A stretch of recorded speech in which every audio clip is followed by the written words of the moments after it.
encourages common sense as we analyze and discuss current events facing the town of Winchester. My name is Glenn Albanesius, and as always I'm joined by Mr. Ken Fracasso, former mayor and current selectman. Ken, I know you have some opening comments, but I just want to frame tonight's show and let everyone know that we're going to have another, lively discussion about the upcoming budget referendum. This will be our fourth effort, and I think that the reason why we have continued to ask our citizens to vote no is that we feel that the urgency is pressing that this budget be structured in a fashion where we make some significant changes, and it really all boils down to sustainability. We've talked about that in the past, and we're going to talk about it again tonight.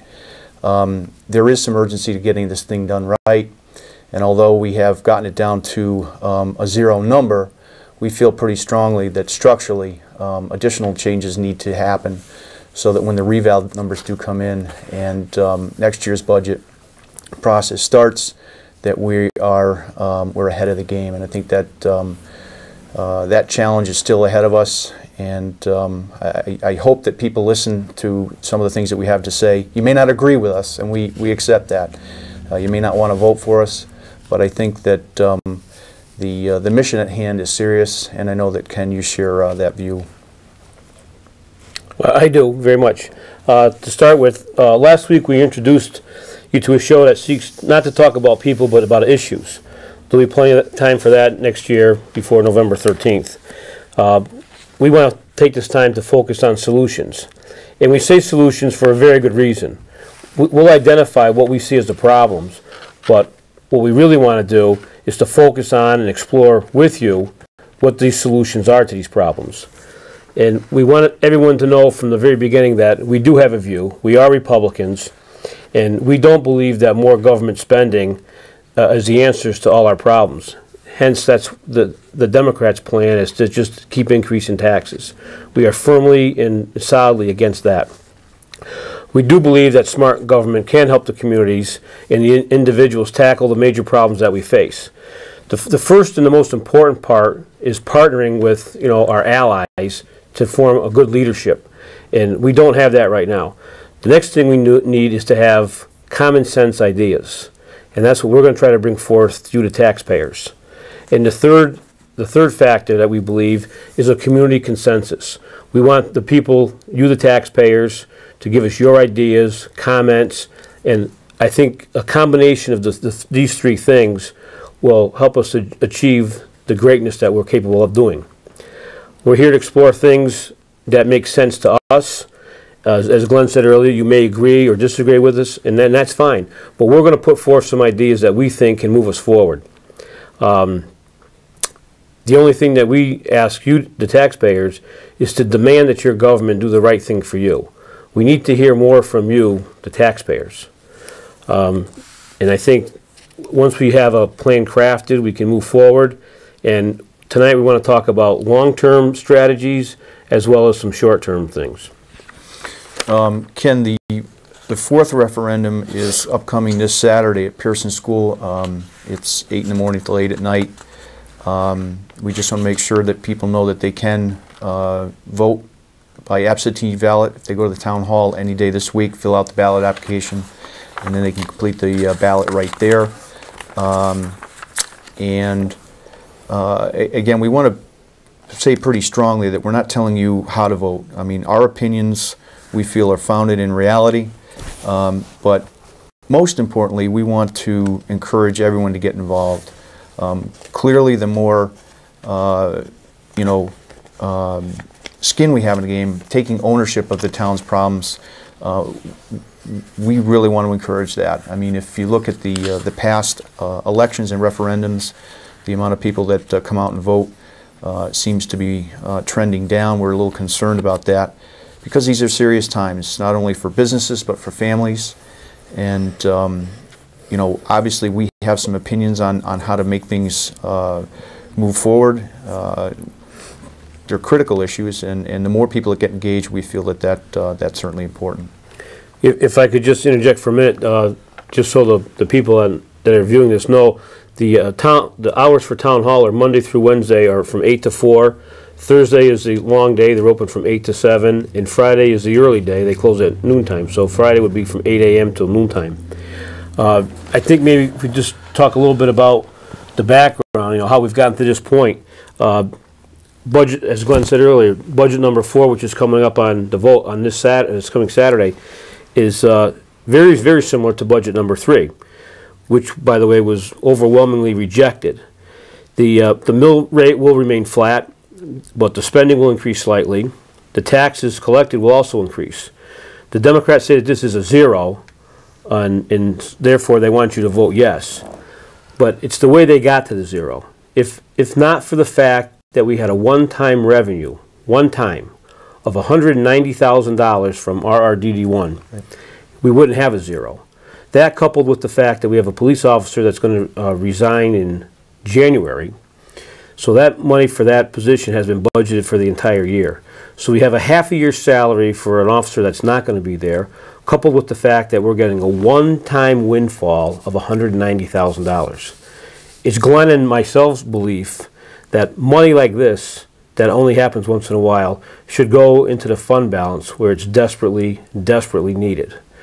To use this money and say that we have a 0 budget, it's not truth. I don't think it is anyways. No. I mean, technically it is a 0, but it's the way that we get there. Right. And I think that at the last selectmen's meeting, you know, we were asked prior to and have, you know, pretty repeatedly whenever we had the opportunity, you know, offered some suggestions. And the last meeting was pretty much an in and out, quick, you know, this is the way it's going to be, and we never really got a chance to lay our ideas out on the table. Move the question night. Move the question night, yeah. And that was similar to one of the other nights, the other special meetings we had, where you know, the majority decided that what was going to be presented wasn't to their liking, and they shut that meeting down pretty quickly as well.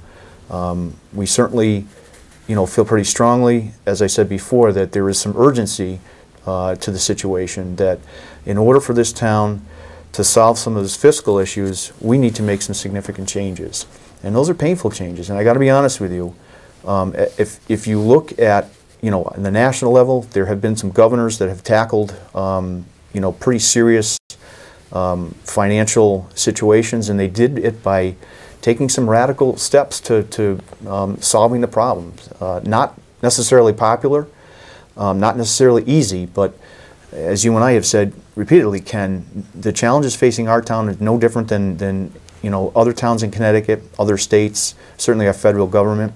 We've reached the point where the taxpayers, especially in Winsted, have decided that they are not going to support a budget that just continues the status quo. And clearly, without major structural changes to staffing, to insurance, to, you know, the operation on the town side, we aren't going to be able to sustain this. We have virtually no fund balance left, and unless we make some, you know, definitive changes quickly, it's going to be compounded next year when we do the budget for the following year. Right. In the big addition in the coming year is the reval. That is going to be disastrous for, I'm sure, many people.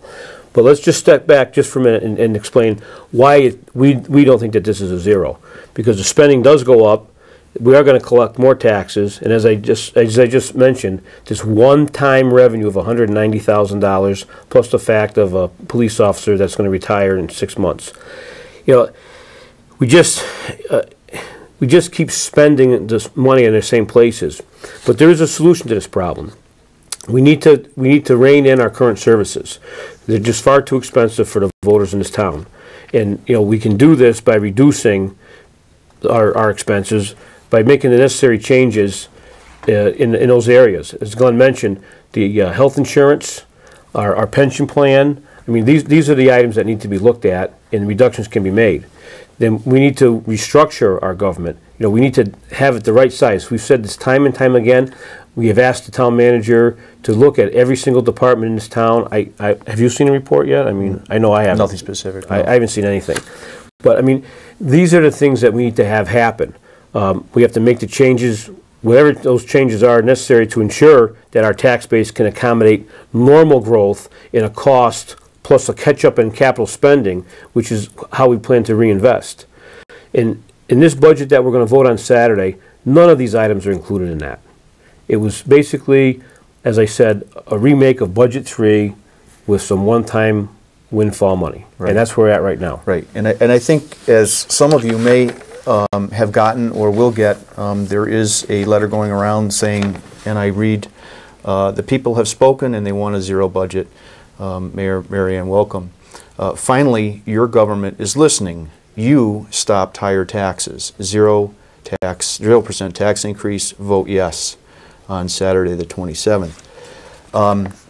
I would say, and I may be on a limb here, that the majority were dragged kicking and screaming to this point right here. Would I? I would say so. Yeah, and I'd say it's a fair analysis. Yeah, and I think that the problem with the first budget that I saw is that they did address some of the key issues as far as roads, you know, some of the investments that they wanted to have the taxpayers approve.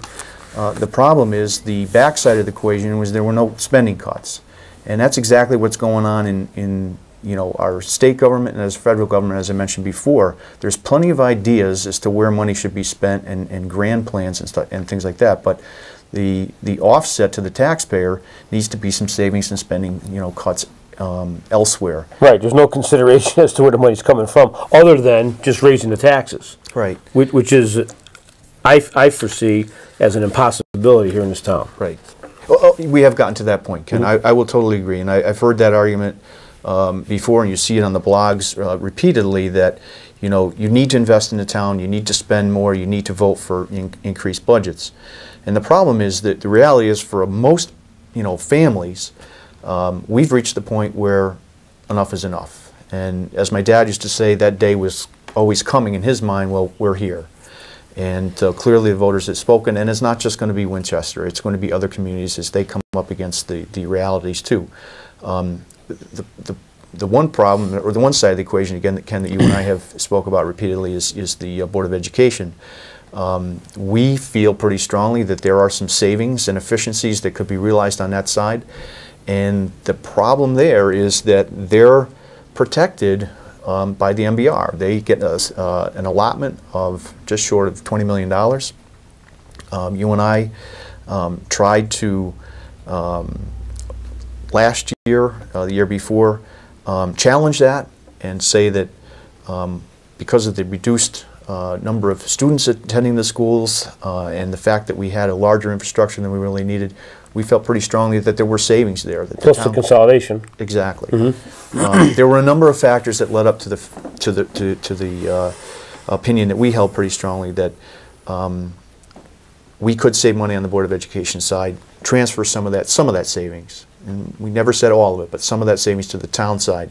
Because clearly, folks, the reality is, as I've said before, I mean, this is all headed to a blow-up, you know, and we've taken unpopular positions because we see this coming, and we see that, you know, it's no different than being at home with your kids sometimes. You know, you have to make very difficult, painful decisions, but to avoid them is ludicrous. And I just think that, you know, the further we wait to do some of these structural changes, I think the worse off we're going to be in the coming years. Right. And you know, I just want to touch on the MBR once again. I know that some people think that this is a horse that's been beaten to death 1,000 times over, but there are still some people that don't understand. I mean, it's not this golden sacred cow as some people would have you believe.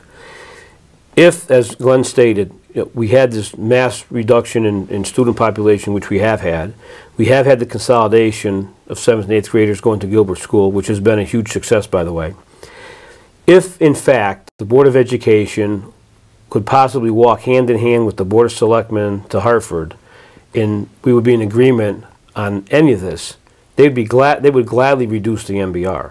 They don't want to get involved in this, and they are most definitely not going to get involved in it when one side says black and the other side says white, or one side says more and the other says less.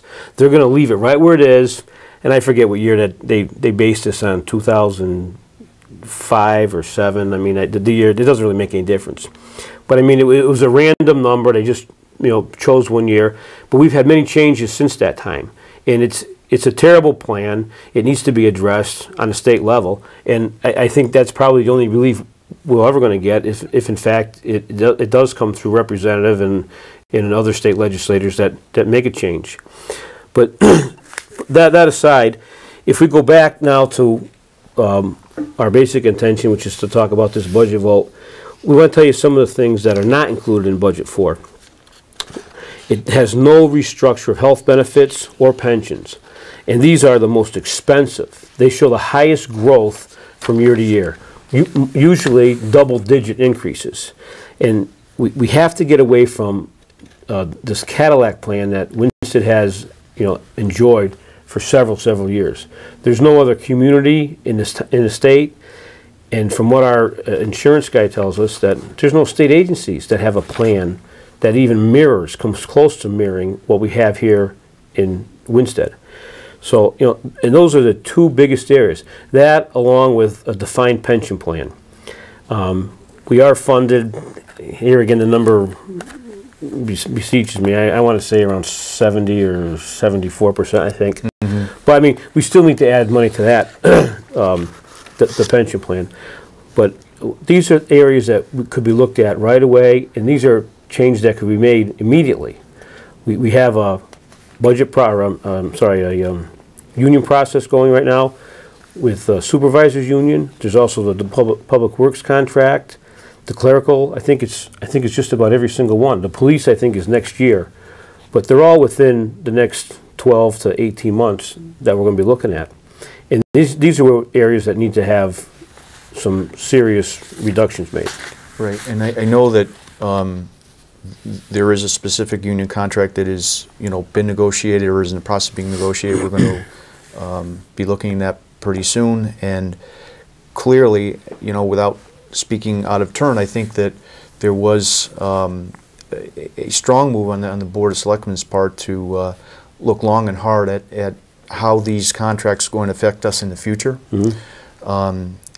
And still, maintain a relationship with the employees. I think that's key, obviously. But concessions have to be made. There's no two ways about that. Mm-hmm. And we're hoping that the report that we get back from Dale and the town labor attorney reflects that. The staffing, which we also mentioned, that needs to be looked at. That hasn't been done yet. Is it adequate size? Is it the proper size? Is it what we need for the town of Winchester? And then we come to the education side of it. Superintendent Hofnagel has stated, recently that inflation has eaten up 5% of her budget. Yet there was no mention of the fact that the student population has been around 25%. So I mean, we always hear about the bad news and the increases, but we never hear about the decreases.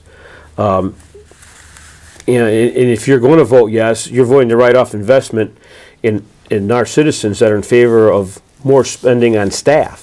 I mean, they give raises over there. They bought pickup trucks. I just think that they're doing the wrong thing with the limited amount of dollars that they have. They need to take full advantage, as I said earlier, of the consolidation of the two schools. There's still, I believe, some savings that could be realized in administrative staff.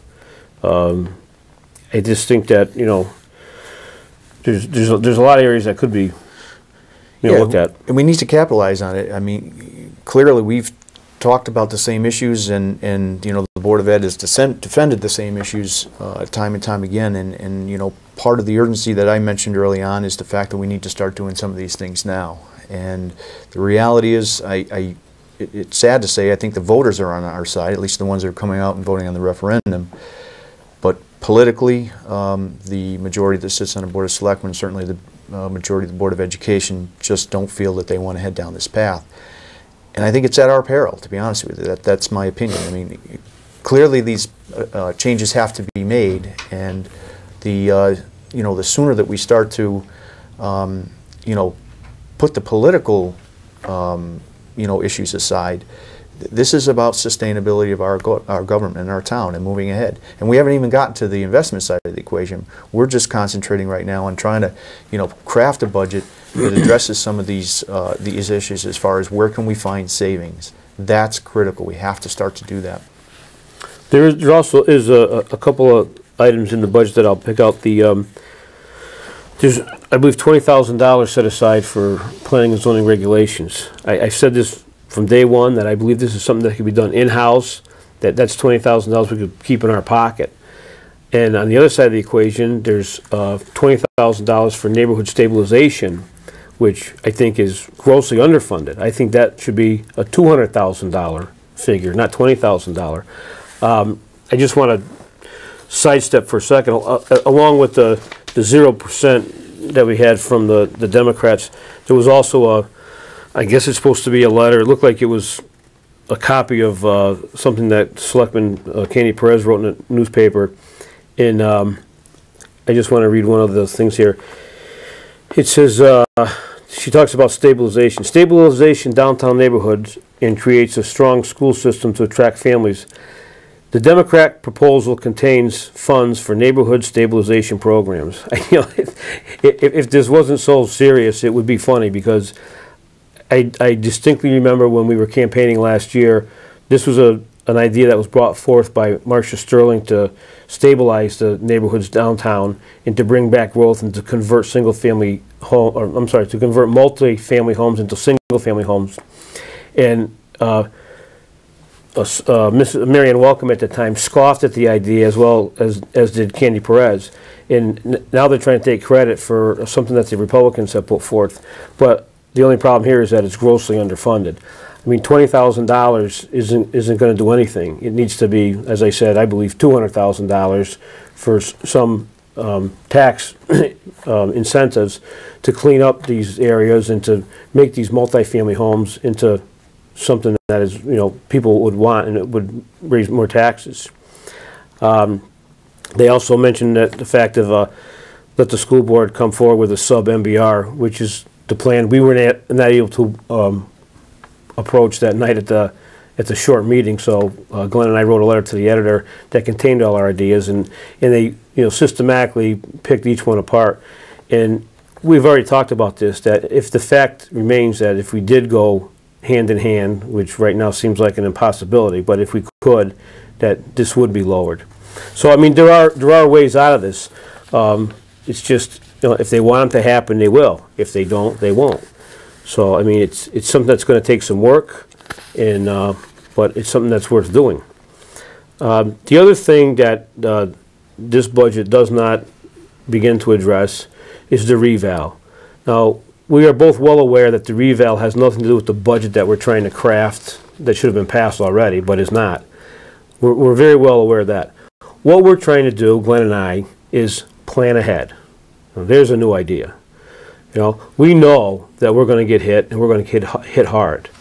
So our idea was to try to plan ahead, be prepared for the storm, the tsunami, if you will, that's going to come and hit us. They just want to write it off, get this budget passed. I really don't understand what the hurry is, you know, to move forward. I don't know what we're moving forward to. I think that the fact that we've had referendum after referendum at, I believe, what do we determine this is like $3,500 a pop? Yeah. You know, instead of taking the time and doing it right, which we said 3 budgets ago, we just keep rifling these things out every, you know, 4 to 6 weeks.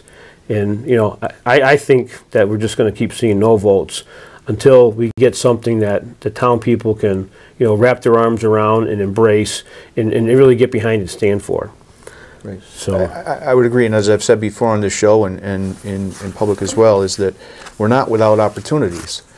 We have areas where we can cut. We have areas where we can save. We have areas where we can restructure. And we have areas where we can invest. It's not as if we don't have options. And I think that's one thing that, you know, we want to make crystal clear here tonight, again, as we're leading into this vote, is that there are opportunities for this town to get this done correctly. Just to do a 0 for a 0, as this says, you know, it's half the battle. I mean, the taxpayers can't afford the increase, that's clear. But the structure of the budget and the spending and the move forward has to address some of the important issues that we brought up tonight. And if we, you know, I use this analogy a short time ago. I watched a movie with my son, and there was a gentleman with a bomb strapped to his back. And, you know, instead of, you know, the analogy here of the town, instead of us trying to defuse the bomb that's headed with the reval in next year's budget, we don't want to go in and tinker with the timing device and add time. We want to diffuse it. And it's kind of an appropriate analogy here as to why we're so passionate about trying to make sure we get this budget done right. We can't continue to stain, you know, the status quo, what we've done in the past, move it forward, and expect the taxpayers next year with the reval for the people who are going to see that increase to afford it. It's going to blow up on our face, guys, and there's no two ways about it. I like your analogy, but now I've got one of my own. You know what a great cake maker I am, right? Yes, I do. Well, I got to put a little frosting on this cake. I think the end game of this whole thing, that this budget that we're talking about, all these things that we've brought to your attention are bad enough. However, I think the thing that tops everything that we've mentioned tonight is the fact that we still don't have an audit for 2011. We have no audit for 2012. We have no risk-based audit. The school numbers for June don't even add up, let alone make sense. But the Board of Education and the majority of the Board of Selectmen are asking you to pass a budget that makes absolutely no sense at all.